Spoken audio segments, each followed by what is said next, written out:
Assalamualaikum warahmatullahi wabarakatuh. Hai teman-teman, kembali lagi dengan saya Arini Wulandari dengan NPM 1913022557 dari Prodi Pendidikan Fisika Universitas Lampung.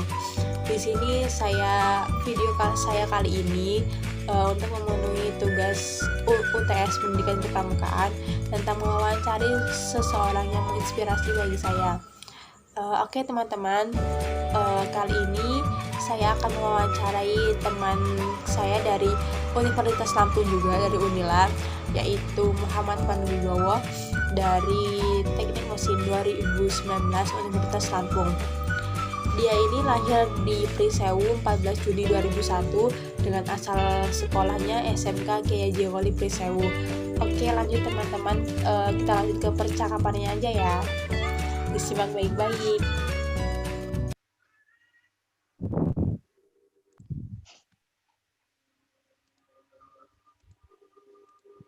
Tes, apakah suara saya terdengar, Kak? Dengar kok, dengar. Assalamualaikum warahmatullahi wabarakatuh. Selamat malam, Kak Pandu. Waalaikumsalam warahmatullahi wabarakatuh. Malam. Gimana nih, Kak, kabarnya? Sehat nggak, Kak? Alhamdulillah sehat. Alhamdulillah. Maaf ya, Kak, mengganggu waktunya nih. Sebentar buat wawancara. Maaf nih nggak bisa offline wawancaranya karena pandemi juga. Jadi aku minta tolongnya secara online ya, Kak. Ya, nggak apa-apa kok, nggak apa-apa. Saya lagi ada waktu luang. Ada beberapa pertanyaan nih, Kak, terkait kehidupan Kak Pandu yang mau aku tanyain. Boleh.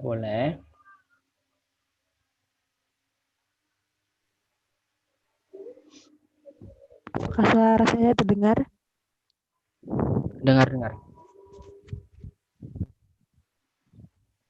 Iya nih Kak, ada beberapa pertanyaan yang mau aku tanyain terkait kehidupan Kak Pandu nih. Langsung aja ya Kak. Ya. Oke, yang pertama nih Kak, aku pengen tahu sih Kak, Kakak kehidupan sehari-harinya selain aktivitasnya selain kuliah tuh kan secara daring nih, kan kuliahnya di rumah. Nah, selain kuliah tuh biasanya ngapain aja tuh Kak? Ya, saya ya di rumah biasa seperti seperti kebanyakan yang lain ya, membantu orang tua selagi itu ada waktu luang dan waktu libur. Di luar kuliah saya membantu orang tua dan ya selalu mau berikan yang terbaik itu buat orang tua, nggak kecewain. Buat manfaat, biar bermanfaat gitu ya Kak, waktu pulangnya. Iya. Terus Kak, gimana nih prinsip hidup Kakak yang Kakak pegang sampai saat ini? Apa ya? Kalau buat prinsip sih saya sendiri ya punya prinsip itu komitmen itu perlu keseriusan. Kenapa komitmen perlu keseriusan ya? Banyak orang itu ngomong itu kalau komitmen untuk sesuatu kan ya, namun besok-besoknya itu kayak dia itu lupa gitu. Kayak berpikir kayak berkomitmennya besok-besok aja lah. Misalkan kalau udah membuat komitmen itu kan ya harus butuh keseriusan kan. Kalau cuma berkata besok, ya maka ya kita nggak akan dapat karena tiba-tiba waktu itu udah habis. Ya termasuk pada komitmen kayak kita mau belajar, mau berusaha untuk sukses, ya lebih baik kita itu nggak tahu apa-apa. Sehingga kita itu bisa terus belajar untuk mencari segala sesuatu gitu loh. Kayak apa ya? Kita bisa itu bisa apa ya? Usaha itu bisa menentukan hasil. Hasil di mana itu kayak pernah pepatah ya berkata kayak apa yang kita tabur maka yang itu akan kita tuai. Ya, kayak gitulah hidup. Apa yang kita lakukan hari ini ya besok kita akan tuai besok. Jadi ya lakukan yang terbaik, ikuti kata hati. Kayak ada suatu patah ya, jangan melihat jam, lakukan apa yang harus dilakukan, teruslah lakukan. dengan terus melakukan, kita terus berusaha, jangan menyerah. Ya, nggak ada orang sukses itu yang tanpa kegagalan ya. Ada yang gagal sekali, 2 kali, 3 kali, puluhan kali, ratusan kali malahan kan. Ya, kegagalan itu adalah kesuksesan kita yang tertunda. Kayak kita harus mampu menghadapi kegagalan tersebut dengan sikap optimis, habiskan habiskan jatah gagal kita, teruslah berusaha, jangan mudah menyerah. Ya, jadikanlah kegagalan itu sebagai apa ya, motivasi untuk maju gitu. Kalau kita udah terus berusaha, terus bangkit dari gagal gitu kan, kita bisa gantung-gantungkan gitu mimpi-mimpi kita itu setinggi langit gitu. Kita bisa gantungin setinggi langit, berjuang untuk menggapai tanpa melupakan siapa diri Anda. Kita tidak ada yang mustahil kalau kita itu mau berikhtiar. Ya, kalau cuma ikhtiar tanpa doa juga nggak mungkin ini. Ya, jadi usaha dan doa gitu. Mimpi tersebut kalau nggak pakai usaha, nggak pakai doa, cuma angan-angan doang, ya cuma angan-angan doang yang terwujud kan. Habis itu apa ya? Wah, gimana Kak? Ya, jadikan kelemahan itu sebagai motivasi hidup. Kelemahan dapat menjadi motivasi hidup itu bisa untuk capai kesuksesan. Kayak contohnya aja kayak misalkan kemiskinan ya. Hidup serba kekurangan, nggak punya apa-apa, tanpa bergelimang materi, dengan pokoknya serba kekurangan gitu kan. Ya kita bisa berjuang keras untuk keluar dari garis kemiskinan itu. Nah, selama ini kita yang dibelenggu gitu sama ini. Ya, tidak ada orang sukses atau miliarder berasal dari keluarga miskin, tapi mampu bangkit dan jadilah pemenang. Ya, mungkin inilah yang paling menampar istilahnya. Hidup kita itu nggak bisa hanya dijalani setengah-setengah aja. Apa yang sudah dipilih harus bisa dilakukan, tanggung jawabin gitu. Tentu saja ya kayak perjalanannya, kayak kita harus berani ngambil resiko atas apa yang kita pilih kan. Kalau kita berjuang, kita juga harus menjadi seorang pemenang gitu. Harus mutlak menjadi seorang pemenang. Apa gunanya coba perjuangan kita kalau kita harus kalah kan? Jadi ya memang kita itu tahu pasti kita ada kemungkinan kalah gitu dalam perjuangan. Tapi ya lantas ya kita nggak berjuang dulu gitu untuk hal-hal yang tidak bisa kita menangkan kan. Ya percaya diri you can do it gitu. Ya itulah sedikit saran-saran aja lah. Ya kita ini aja. Ya gitu aja sih. Halo. Kayaknya ini ya sinyalnya ya. Iya Kak, bermasalah sama sinyalnya Kak. Jadi suaranya Kakak agak putus-putus. Oh iya nggak apa-apa. Wah, udah nih Kak prinsipnya, baik banget nih prinsipnya, mantep banget nih. Iya. Motivasi banget. Lanjut aja ya Kak. Ya boleh. Untuk selanjutnya, gini Kak, kan Kakak ini seorang mahasiswa yang udah punya usaha bengkel dari SMK. Nah gimana sih Kakak merintis dari awal itu bisa sampai sekarang dari SMK? Apakah bengkel itu sudah lama atau gimana? Ya yang yang bisa bikin sebenarnya ya belum sukses banget. Masih masih proses. Ya bisa kalau tanya prinsip apa tadi yang tanyain kunci keberhasilan gitu ya, tanda-tanda keberhasilan gitu ya yang bisa kita sukses gitu ya. Ya iya, gimana sih ngerintisnya gitu loh. Ya dulu itu ya baru kecil ya, tapi awal-awal itu ya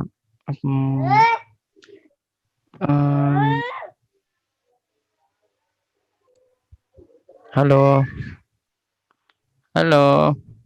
Nanti lo Isa. halo Ya, Halo Kak, lanjut ya Kak ke pertanyaan selanjutnya. mm-mm.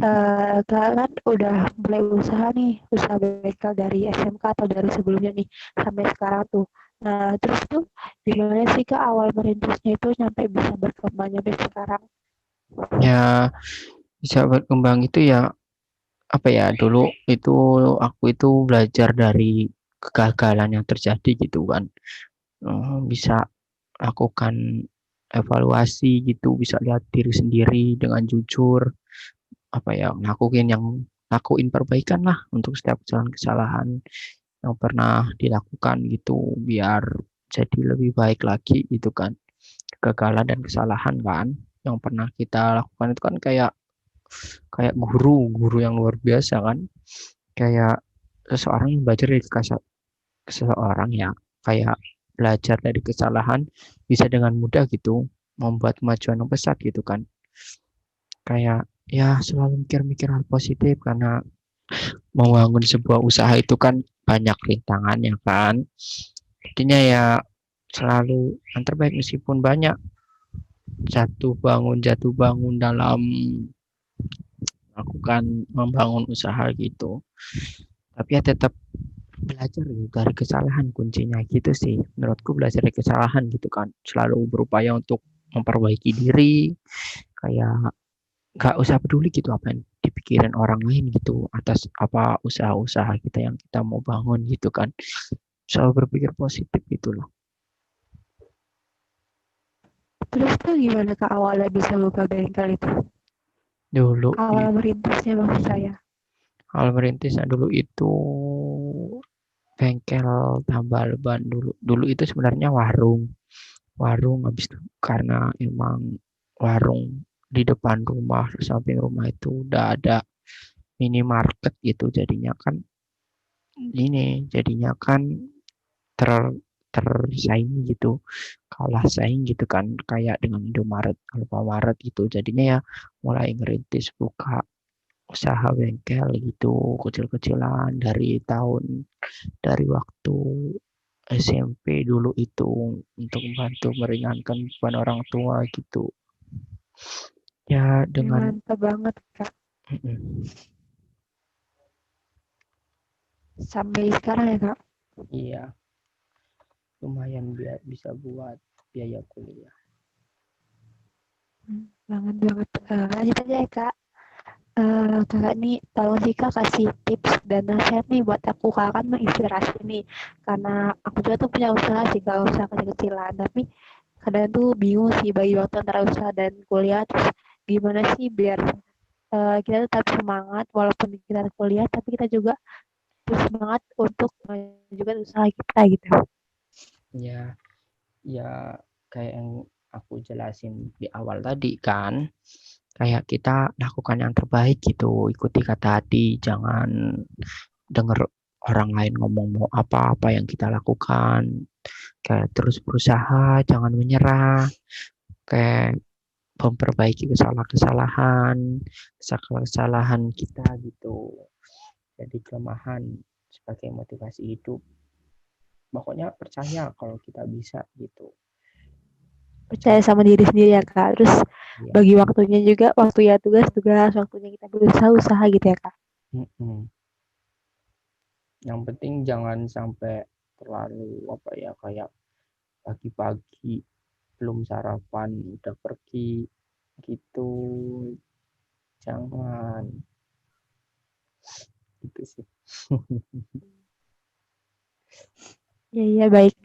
Ya mungkin sih itu aja sih Kak wawancara aku tentang Oh, kehidupan Kakak. Ya iya cukup ya. menginspirasi karena kan jarang nih seorang mahasiswa yang udah punya usaha sendiri, jarang banget. Jadi bisa usaha itu kan bisa meringankan beban orang tua. Mm-mm. Terima kasih banyak ya Kak udah Ya, meluangkan waktunya. Selamat beristirahat. Saya akhiri. ya. Wassalamualaikum warahmatullahi wabarakatuh. Waalaikumsalam warahmatullahi wabarakatuh. Oke teman-teman, itulah tadi hasil wawancara aku dengan Kak Pandu. Dia itu cukup menginspirasi bagi aku. Karena apa? Karena jarang sekali mahasiswa yang sudah memiliki usaha dari nol hingga sekarang, merintis dari awal hingga sekarang. Itu termasuk mahasiswa yang kreatif menurut aku, dan itu sebagai contoh ke depannya aku gimana harus bisa mengikuti jejaknya Kak Pandu. Karena menjadi mahasiswa yang kreatif itu bisa membangunkan diri kita untuk terus berkembang dan kreatif, inovatif, dan hasilnya pun juga nggak cuma buat kita doang, bisa untuk kedepannya lagi. Di sini aku akan mengkaitkan dengan Dasa Dharma. Kak Pandu ini termasuk Dasa Dharma yang pertama. Beliau Kakak Pandu ini takut pada Tuhan Yang Maha Esa, dalam artian dia ini selalu sholat, selalu menjunjung tinggi agamanya, karena di prinsipnya Kak Pandu tetap berusaha dan berdoa, selalu berusaha dan berdoa, tidak ketinggalan tentang berdoanya. Kemudian dia juga termasuk patriot yang sopan dan kesatria, dalam artian dia berani dalam membuka usahanya, dan sopan, tetap sopan dengan yang lebih tua. Kemudian dia patuh dan suka bermusyawarah, dalam artian dia itu patuh terhadap orang tuanya, patuh terhadap peraturan kuliah. Dia tetap menjalankan kuliahnya walaupun dia juga ada kegiatan sampingan dengan usaha bengkelnya, dan dia selalu bermusyawarah dengan ayahnya ketika usahanya kurang saat lagi menurun. Kemudian selanjutnya dia juga termasuk yang rela menolong dan tabah, dalam artian dia itu usaha bengkelnya gak cuma dia doang yang bekerja, tetapi ada teman-temannya.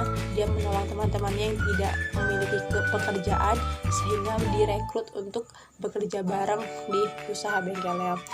Kemudian rajin, terampil, dan gembira. Itu banget. Karena apa?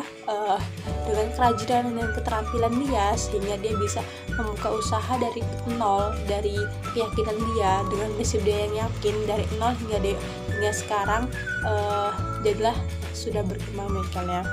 Kemudian beliau juga hemat, cermat, dan bersahaja, disiplin, berani, dan setia.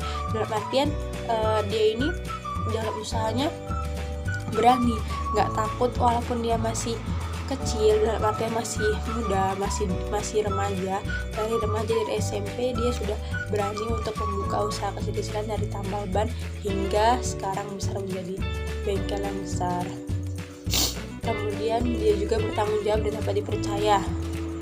Dia bertanggung jawab atas pekerjaannya, bertanggung jawab juga dengan kuliahnya. Jadi dia tidak salah satu pihak doang, kuliah tetap kuliah, katanya dia, tugas tetap tugas, baru usaha berusaha. Jadi ada waktunya antara usaha dengan kuliah. Dan suci dalam pikiran, perkataan, dan perbuatan, dalam artian insya Allah suci dalam pikiran, perkataan, dan perbuatan, karena dapat dinilai dari orang yang tetap mau berusaha, tetap yakin dengan Allah. Berarti dia juga suci dalam pikirannya, dalam perkataannya dan perbuatannya. Ya mungkin itu saja yang dapat saya ulas. Pasti banyak kesalahan. Tunggu saya di video selanjutnya ya. Saya akhiri. Wassalamualaikum warahmatullahi wabarakatuh.